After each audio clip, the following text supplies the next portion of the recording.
Logical meaning is the most important screen that we'll ever use on sentence correction.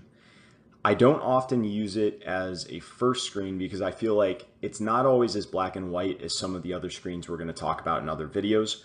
But at the end of the day, if the sentence doesn't have a logical meaning, it doesn't make sense and it's not going to be a correct answer choice. One thing that I'd also like to point out is that answer choice A is not always the intended meaning. So A is not always the meaning that you are going to end up with when you read through the rest of the sentences.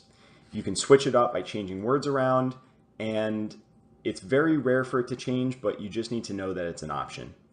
Looking at this example I've given up here, this is based on a real GMAT question, though I've reworded things and made it completely different. But the idea is the same as a real question that a lot of people get wrong on the GMAT. So the mighty giraffe is one of the world's most peculiar creatures, growing to over 20 feet in height, with powerful legs and a neck that reach high into the trees to feed on leafy greens. The illogical aspect of this is that literally as read, it's saying that both the powerful legs and the neck reach high into the trees. But the legs are not reaching high into the trees. We know logically that only the neck is the thing that would reach high into the trees. So this should really be with a neck that reaches. And some people would say, well, that is a subject-verb agreement issue. And it is. But at the end of the day, it makes complete logical sense to have a plural verb there if the verb can be applied to both the powerful legs and the neck.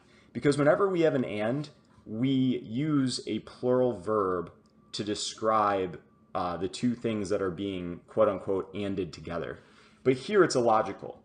So it's not necessarily just subject-verb agreement, it's logic as well. And you have to think about what is actually being said. Now this is tough because your ear might not pick up on the word reach. Because it is following the word and, a lot of us in our heads read it completely fine. Some of you might pick up on it, and in some situations you might not. But at the end of the day, you want to look for subtle differences in your answer choices once you've made your other screens. Because those subtle differences could be a meaning difference that changes the meaning of the sentence. So think of it from a strategic standpoint. What should the meaning of the sentence logically say? Which of these is the clearest in its meaning? And as a tiebreaker, a lot of times that is going to be one of the things that helps us decide between the last two answer choices we have. Another thing you want to look out for is ambiguous language.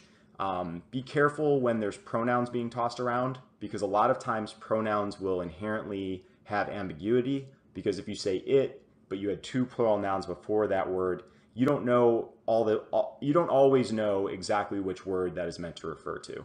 So just be careful on pronouns, be careful on ambiguous language in general, look for subtle differences, and try to use meaning as your number one screen, but almost as like a later screen after you've gotten rid of the low-hanging fruit.